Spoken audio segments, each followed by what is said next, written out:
வணக்கம். இந்திய நேரப்படி காலை 8:30 மணி செய்திகள். முதலில் ஜெம் தலைப்பு செய்திகளை காணலாம். குடும்ப ஆட்சியை பாதுகாக்கும் நோக்கில் அவசர நிலை பிரகடனம் அமல்படுத்தப்பட்டது. காங்கிரஸை சாடிய மத்திய உள்துறை அமைச்சர் அமித்ஷா. வேலூரில் 198 கோடி ரூபாயில் பல்நோக்கு மருத்துவமனை மக்கள் பயன்பாட்டிற்காக திறந்து வைத்தார் முதலமைச்சர் மு.க.ஸ்டாலின். லாக்ஹீட் மார்டின் நிறுவனத்தின் அதிநவீன போர் விமானம் அமெரிக்காவிடம் இருந்து வாங்க இங்கிலாந்து திட்டம். கனமழை காரணமாக வால்பாறை வட்டத்தில் இன்று பள்ளிகளுக்கு விடுமுறை. மாவட்ட ஆட்சியர் பவன்குமார் அறிவிப்பு. இனி விரிவான செய்திகளை காணலாம். குடும்ப ஆட்சியை பாதுகாக்கும் ஒரே நோக்கத்துடன் இந்திரா காந்தியால் அவசர நிலை அமல்படுத்தப்பட்டது என காங்கிரஸை மத்திய உள்துறை அமைச்சர் அமித்ஷா கடுமையாக விமர்சித்துள்ளார். கடந்த 1975 ஜூன் 25 முன்னாள் பிரதமர் இந்திரா காந்தியால் அவசர நிலை பிரகடனம் அமல்படுத்தப்பட்டது. இதனை சுட்டிக்காட்டி மத்திய உள்துறை அமைச்சர் அமித்ஷா எக்ஸ் தளத்தில் பதிவொன்றை பதிவிட்டுள்ளார். அதில் 50 ஆண்டுகளுக்கு முன் சர்வதிகார ஆட்சியாளர் ஒருவரால் தனது குடும்ப ஆட்சியை பாதுகாக்கும் ஒரே நோக்கத்துடன் நாட்டில் அவசர நிலை பிரகடனப்படுத்தப்பட்டது என பதிவிட்டுள்ளார். நாட்டின் வரலாற்றில் 2 அத்தியாயங்களில் ஒன்றான இக்காலகட்டம் காங்கிரஸ் மற்றும் ஒரு நபரின் ஜனநாயக விரோத மனப்பான்மையை பிரதிபலிப்பதாகவும் இந்திராவின் பெயரை குறிப்பிடாமல் மறைமுகமாக சாடினர். அதிகாரம் சரிவதிகாரமானால் மக்களால் தூக்கி எறியப்படும் என்பதை இந்நாளில் நினைவூட்டுவதாகவும் தெரிவித்துள்ளார். வேலூரில் 7 ஆரம்ப சுகாதார நிலையங்களையும் பல்நோக்கு மருத்துவமனைகளையும் முதலமைச்சர் மு.க.ஸ்டாலின் நேற்று திறந்து வைத்தார். வேலூர் மாவட்டத்தில் 198 கோடி ரூபாயில் புதிதாக கட்டப்பட்ட வேலூர் பென்ட்லேண்ட் பல்நோக்கு மருத்துவமனையை நேற்று முதலமைச்சர் மு.க.ஸ்டாலின் திறந்து வைத்தார். முன்னதாக சென்னையிலிருந்து காட்பாடி வந்த முதல்வருக்கு சிறப்பான வரவேற்பு அளிக்கப்பட்டது. தொடர்ந்து செல்லியம்மன் கோவிலில் முதல் திமுக மத்திய மாவட்ட அலுவலகம் வரையில் நடந்து சென்ற அவர் மக்கள் சாலையில் இருபுறமும் நின்று உற்சாகமாக வரவேற்றனர். பின்னர் வேலூர் பென்ட்லேண்ட் அரசு பல்நோக்கு மருத்துவமனையை பொதுமக்களின் பயன்பாட்டிற்காக திறந்து வைத்தார். அத்துடன் 7 ஆரம்ப சுகாதார நிலையங்களையும் காணொலி மூலம் துவங்கி வைத்தார். இந்நிகழ்ச்சியில் அமைச்சர்கள் துரைமுருகன், வேலு, சுப்பிரமணி, காந்தி, நாசர், சட்டமன்ற உறுப்பினர்கள் கார்த்திகேயன், நந்தகுமார், மாவட்ட ஆட்சியர் சுப்புலட்சுமி, மேயர் சுஜாதா உள்ளிட்டோர் கலந்து கொண்டனர். அமெரிக்காவிடம் இருந்து புதிய போர் விமானங்களை வாங்க இங்கிலாந்து முடிவு செய்துள்ளது. அமெரிக்காவின் லாக்ஹீட் மார்டின் நிறுவனம் அதிநவீன போர் விமானங்களை தயாரித்து வருகிறது. எதிரி நாடுகளில் ரேடாரில் சிக்காமல் பறந்து செல்லும் திறன் கொண்ட இந்த போர் விமானங்களை குறுகிய ஓடுபாதையில் இயக்குவது மற்றும் போர்க்கப்பல்களில் தரையிறக்கம் போன்ற அசாத்திய திறன்களை கொண்டது. இந்த F-35 ரக போர் விமானம் ஒன்றின் விலை 860 கோடி ரூபாயாக உள்ளது. இந்த நிலையில் அமெரிக்காவிடம் இருந்து புதிதாக 12 F-35 ரக போர் விமானங்களை இங்கிலாந்து வாங்க முடிவு செய்துள்ளது. அணு ஆயுதங்களை ஏந்தி சென்று இலக்கை தாக்கும் வகையில் இந்த விமானங்கள் உருவாக்கப்பட்டுள்ளது. கனமழை காரணமாக வால்பாறை வட்டத்தில் உள்ள பள்ளிகளுக்கு மட்டும் இன்று விடுமுறை அளிக்கப்பட்டுள்ளதாக மாவட்ட ஆட்சியர் பவன்குமார் கிரியப்பவனர் அறிவித்துள்ளார்.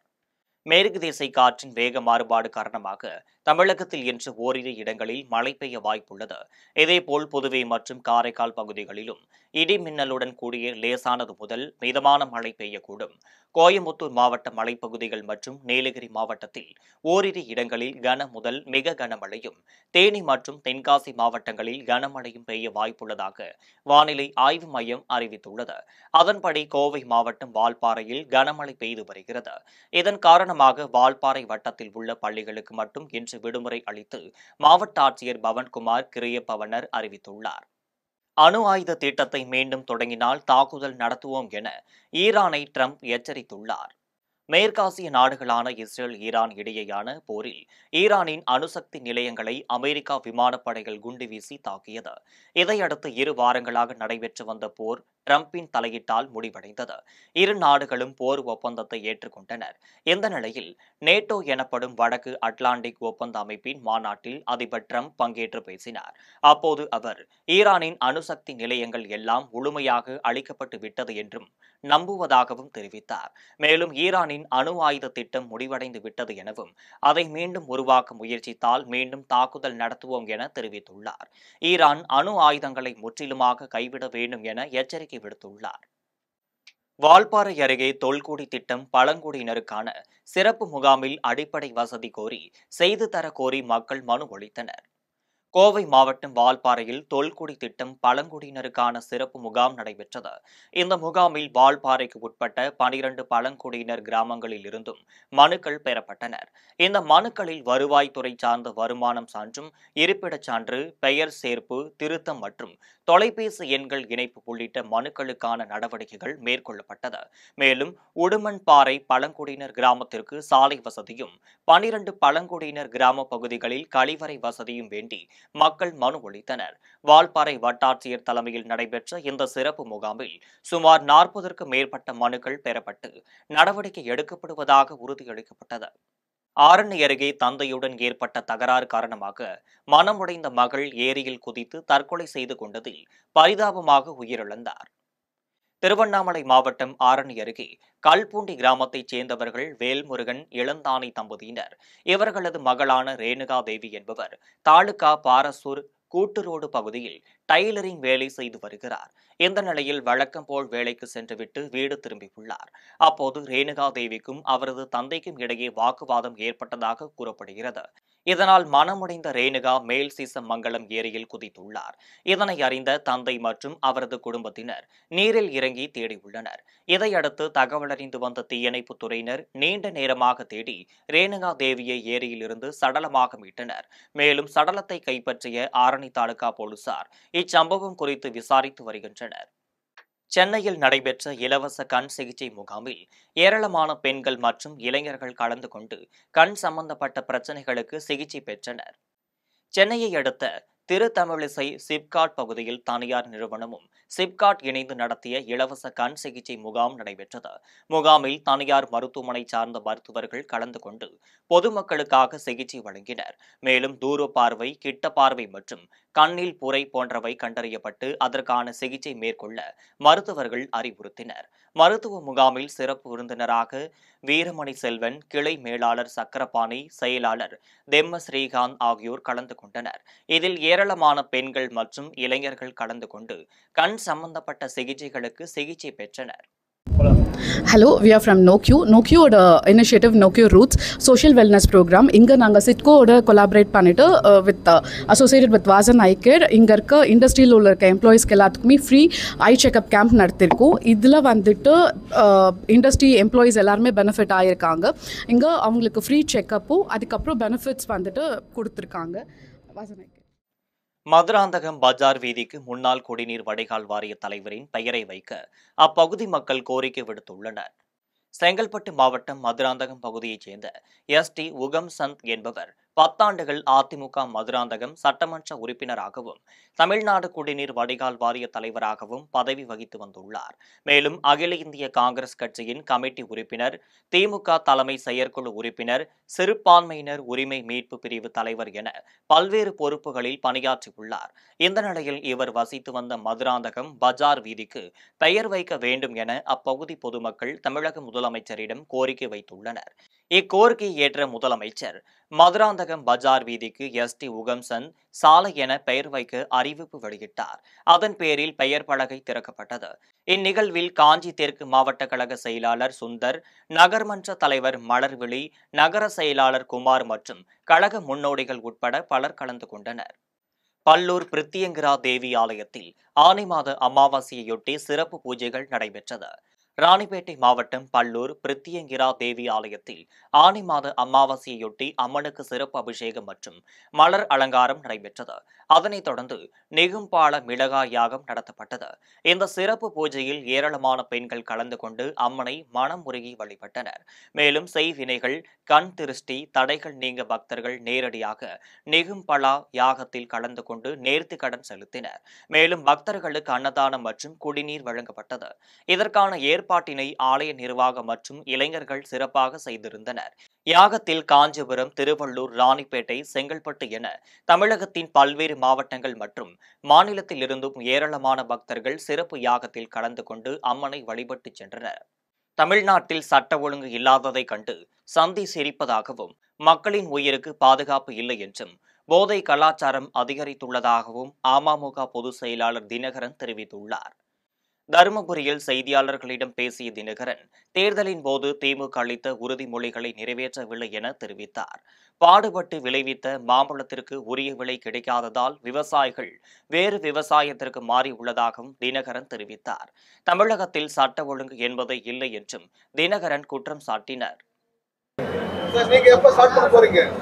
தேர்தல் பணி ஏற்கனவே நடந்துட்டு தான் இருக்கு. இங்க தருமபுரி மாவட்டத்தில் உள்ள கழக நிர்வாகிகளே சார்ந்தவர்களே தேர்தல் பணிக்கு தயார்படுத்தி வருகிறார்கள். அந்த நேரத்தில் அவர்களை சந்தித்து கலந்து ஆலோசித்து தான் அந்த கூட்டம் நடக்கிறது. இந்திய கூட்டணியில அமமுக எந்த அளவுக்கு முன்னுரிமை இருக்குது? ஏடிஎம்கேலாம் உள்ள இந்த கேள்விக்கெல்லாம் நீங்க திரு நயினார் நாகேந்திரன் அவர்கள்ட்ட கேட்கறது தான் சரியா. கள்ளக்குறிச்சி சங்கராபுரம் அருகே பொது பாதையில் செல்ல விடாமல் வேலி அமைத்தும் குழி தோண்டியும் தடுக்கும் தம்பி மீது நடவடிக்கை எடுக்க வேண்டும் என அண்ணன் கோரிக்கை விடுத்துள்ளார். சங்கராபுரம் அருகே அரசம்மப்பட்டு வடபாலப்பட்டு காட்டு கொட்டகையில் முனியன் என்பவரும் அவர் தம்பி என்பவருடன் தோட்டத்தில் வீடு கட்டி குடியிருந்து வருகின்றனர். இருவருக்குமான பொது பாதையில் வேலி அமைத்தும் குழி தோண்டியும் வைத்தும் தன்னை செல்ல விடாமல் தம்பி வேடன் தடுப்பதாக அண்ணன் முனியன் குற்றம் சாட்டியுள்ளார். இதை தட்டி கேட்டால் தாக்க வருவதாகவும் கொலை மிரட்டல் விடுவதாகவும் முனியன் தெரிவித்துள்ளார்.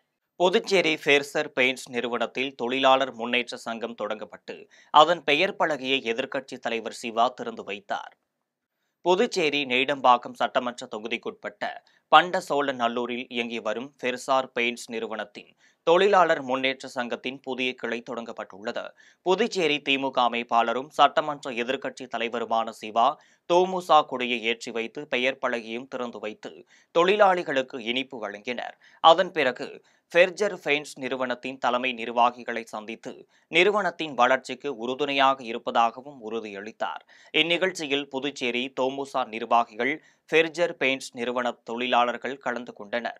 திருநெல்வேலி மாவட்டம் நாங்குநேரி ஊராட்சி ஒன்றிய அலுவலகத்தில் காலி குடங்களுடன் தண்ணீர் கேட்டு பெண்கள் முற்றுகை போராட்டத்தில் ஈடுபட்டனர். நாங்குநேரி ஊராட்சி ஒன்றியத்திற்குட்பட்ட கூந்தங்குளம் ஊராட்சியில் தாழ்த்தப்பட்ட சமூக மக்களுக்கு கடந்த சில நாட்களாக குடிநீர் வழங்கப்படவில்லை. முறையாக குடிநீர் வழங்க கோரி ஊர் மக்கள் புரட்சி பாரதம் கட்சியின் மாவட்ட செயலாளர் நெல்சன் தலைமையில் காலி குடங்களுடன் நாங்குநேரி ஊராட்சி ஒன்றிய அலுவலகத்தை முற்றுகையிட்டனர். அதன் பின்னர் வட்டார வளர்ச்சி அலுவலரிடம் மனு அளித்தனர். உடனடியாக குடிநீர் வழங்க நடவடிக்கை எடுக்கப்படும் என அதிகாரி உறுதியளித்ததால் போராட்டத்தை கைவிட்டு அங்கிருந்து கலைந்து சென்றனர். தஞ்சை மாவட்டம் பாபநாசத்தில் 5 ஆண்டு கால போராட்டங்களுக்கு பிறகு இலவச வீட்டுமனை பட்டா வாங்கியதை திருநங்கைகள் இனிப்புகள் வழங்கி கொண்டாடினர். தஞ்சாவூர் மாவட்டம் பாபநாசம் அருகே மணலூரில் திருநங்கைகள் 20க்கும் மேற்பட்டோர் வசித்து வருகின்றனர். இவர்கள் வாடகைக்கும் குத்தகைக்கும் வீடு எடுத்து வாழ்ந்து வந்துள்ளனர். இலவச வீட்டுமனை பட்டா வேண்டி கடந்த 5 ஆண்டுகளாக பல்வேறு போராட்டங்களில் ஈடுபட்டு வந்துள்ளனர். இந்த நிலையில் இவர்களின் கோரிக்கையை ஏற்று தஞ்சாவூர் மாவட்ட ஆட்சியர் பிரியங்கா பங்கஜம் 9 திருநங்கைகளுக்கு இலவச வீட்டுமனை பட்டா வழங்கினர். இதனால் மகிழ்ச்சியடைந்த திருநங்கைகள் மாவட்ட நிர்வாகத்திற்கும் நன்றி தெரிவிக்கும் வகையில் பொதுமக்களுக்கு இனிப்புகள் வழங்கி கொண்டாடினர். வீட்டுமனை ஒதுக்கியுள்ள இடத்தில் தங்களுக்கு வீடு கட்டித்தர வேண்டும் என்று கோரிக்கை வைத்துள்ளனர். காஞ்சிபுரம் மாவட்டம் உத்தரமேரூர் வட்டாரத்தில் கால்நடை பராமரிப்பு துறை சார்பில் சிறப்பு மருத்துவ முகாமை ஆட்சியர் கலைச்செல்வியும் உத்தரமேரூர் சட்டமன்ற உறுப்பினர் சுந்தரும் தொடங்கி வைத்தனர். உத்தரமேரூர் ஒன்றியம் தளவாரம்பூண்டி ஊராட்சியில் கால்நடை பராமரிப்பு துறை சார்பில் சிறப்பு மருத்துவ முகாம் நடைபெற்றது. இம்முகாமில் கால்நடைகளுக்கு மருத்துவம், குடற்புழு நீக்கம், கோழிகளுக்கு வெள்ளை கழிச்சல் தடுப்பூசி, செயற்கை கருவூட்டல் ஆகியன செய்யப்பட்டனர். மாவட்ட ஆட்சியர் கலைச்செல்வியும் சட்டமன்ற உறுப்பினர் சுந்தரும் முகாமை தொடங்கி வைத்து கால்நடைத்துறை சார்பில் நடைபெறும் கண்காட்சியை பார்வையிட்டனர். தொடர்ந்து கன்றுகளை சிறப்பாக பராமரித்த உரிமையாளர்களுக்கும் பரிசுகள் வழங்கப்பட்டனர். இம்முகாமில் வட்டாட்சியர் தேன்மொழி, ஊராட்சி ஒன்றிய தலைவர் ஹேமலதா, பேரூராட்சி தலைவர் சசிகுமார், கால்நடை பராமரிப்புத்துறை அலுவலர்கள், உள்ளாட்சி பிரதிநிதிகள், ஊரக வளர்ச்சித்துறை அலுவலர்கள் கலந்து கொண்டனர். சென்னை போரூர் ராமச்சந்திரா மருத்துவக் கல்லூரியில் பல் மருத்துவத்தில் முகத்தாடை அறுவை சிகிச்சை குறித்து விழிப்புணர்வு மாநாடு நடைபெற்றது. சென்னை போரூரில் உள்ள ராமச்சந்திரா மருத்துவக் கல்லூரியில் பல் மருத்துவம் பயிலும் இளநிலை மாணவர்களுக்கு முகத்தாடை அறுவை சிகிச்சை குறித்த விழிப்புணர்வு மாநாட்டை மாநில திட்டக்குழு உறுப்பினர் அமலூர் பாவநாதன் தொடங்கி வைத்தார். இதில் சென்னை, திருவள்ளூர், காஞ்சிபுரம், செங்கல்பட்டு, வேலூர் மாவட்டங்களைச் சேர்ந்த இளநிலை பல் மருத்துவ மாணவர்கள் கலந்து கொண்டனர். பல் மருத்துவத்தில் முகத்தாடை அறுவை சிகிச்சை பிரிவின் தேவை குறித்து மாணவர்களுக்கு எடுத்துரைக்கப்பட்டது. விபத்துகளில் ஏற்படும் முகத்தாடைகள் பாதிப்புகளை அறுவை சிகிச்சை மூலம் மட்டுமே சரி செய்ய முடியும் என்றும் இதில் தெரிவிக்கப்பட்டுள்ளது. பழனி முருகன் கோவில் உண்டியலை திறந்து எண்ணியதில் பக்தர்கள் அளித்த காணிக்கை வரவு 2,94,00,000 ரூபாயை தாண்டியுள்ளது. பழனி முருகன் கோவிலுக்கு நாள்தோறும் பல்லாயிரக்கணக்கான பக்தர்கள் வந்து வழிபட்டு செல்கின்றனர். இந்த நிலையில் உண்டியல்கள் திறந்த நிலையில் எண்ணப்பட்டு வந்தது. கோவில் இணை ஆணையர் மாரிமுத்து, துணை ஆணையர் வெங்கடேஷ், உதவி ஆணையர் லட்சுமி, அறங்காவலர்கள் மேற்பார்வையில் காணிக்கைகள் எண்ணிக்கையில் பழனியாண்டவர் கல்லூரி மாணவியர், கோவில் அறங்காவலர்கள், வங்கி பணியாளர்கள் என 500க்கும் மேற்பட்டோர் ஈடுபட்டனர். இதில் பக்தர்கள் காணிக்கையாக 2,94,872 ரூபாய் கிடைத்துள்ளது. 907 கிராம் தங்கமும் 25 கிலோ வெள்ளியும் கிடைத்துள்ளது. வெளிநாட்டு பணத்தாள்களும் உண்டியல் காணிக்கையாக கிடைத்தனர். இவை தவிர பித்தளை வேல், கை கடிகாரம், ஏலக்காய் முந்திரி, நவதானியங்கள், பட்டாடைகள் ஆகியவற்றை பக்தர்கள் காணிக்கையாக செலுத்தியிருந்தனர். தஞ்சாவூர் பெரிய கோவிலில் மகாவாராகி அம்மனுக்கு 23ஆம் ஆண்டு ஆனி மாத நவராத்திரி விழா கணபதி ஹோமத்துடன் தொடங்கியது. தஞ்சாவூர் பெருவுடையார் கோவிலில் தனி சந்தியாக உள்ள மகாவாரகி அம்மனுக்கு ஆண்டுதோறும் ஆனி மாதத்தில் நவராத்திரி விழா கொண்டாடப்படுகிறது. இந்த ஆண்டு ஆனி மாத நவராத்திரி விழா நேற்று தொடங்கியது. முதல் நாள் விழாவில் மகாவாரகி அம்மனுக்கு லட்டு, ஜாங்கிரி, மைசூர் பாக்கு உள்ளிட்ட இனிப்பு வகைகள் கொண்டு சிறப்பு அலங்காரம் செய்யப்பட்டது. இந்த நிகழ்ச்சியில் ஏராளமான பக்தர்கள் கலந்து கொண்டு வாராகி அம்மனை வழிபட்டனர். புதுச்சேரி குருமாப்பேட்டையில் யோகா மாயா லலிதாம்பிகை ஆலயத்தில் ஆனி அமாவாசையையொட்டி அம்மனுக்கு அபிஷேகமும் தீபார்த்தனையும் நடைபெற்றது. புதுச்சேரி குருமாப்பேட்டை யோகா மாயா லலிதாம்பிகை கோவிலில் ஆனி அமாவாசையை முன்னிட்டு மகா யாகம் நடைபெற்றது. தொடர்ந்து லலிதாம்பிகைக்கு பால், தயிர், சந்தனம், திருநீறு, திருமஞ்சனம், குங்குமம் ஆகியவற்றால் அபிஷேகம் செய்யப்பட்டது. அதன்பின் யாகசாலையில் வைக்கப்பட்ட கலச நீரால் அம்மனுக்கு சிறப்பு அலங்காரம் செய்யப்பட்டது. மேலும் நீல வண்ணப்பட்டு உடுத்தி எலுமிச்சை பழங்களாலும் மலர்களாலும் அலங்கரிக்கப்பட்டு அம்மனுக்கு தீபார்த்தனை காட்டப்பட்டது. தொடர்ந்து லலிதாம்பிகை 1000 நாமவாளி பாடப்பட்டு மகா தீபார்த்தனை காட்டப்பட்டது. இதில் பக்தர்கள் பலரும் கலந்து கொண்டு லலிதாம்பிகை அம்மனை வழிபட்டு சென்றனர். மீண்டும் ஜெம் தலைப்பு செய்திகள். குடும்ப ஆட்சியை பாதுகாக்கும் நோக்கில் அவசர நிலை பிரகடனம் அமல்படுத்தப்பட்டது. காங்கிரஸை சாடிய மத்திய உள்துறை அமைச்சர் அமித்ஷா. வேலூரில் 198 கோடி ரூபாயில் பல்நோக்கு மருத்துவமனை மக்கள் பயன்பாட்டிற்காக திறந்து வைத்தார் முதலமைச்சர் மு க ஸ்டாலின். லாக்ஹீட் மார்க் நிறுவனத்தின் அதிநவீன போர் விமானம் அமெரிக்காவிடம் இருந்து வாங்க இங்கிலாந்து திட்டம். கனமழை காரணமாக வால்பாறை வட்டத்தில் இன்று பள்ளிகளுக்கு விடுமுறை. மாவட்ட ஆட்சியர் பவன்குமார் அறிவிப்பு. இத்துடன் ஜெம் செய்திகள் நிறைவடைகின்றன. மீண்டும் ஜெம் செய்திகள் மதியம் 1:30 மணிக்கு.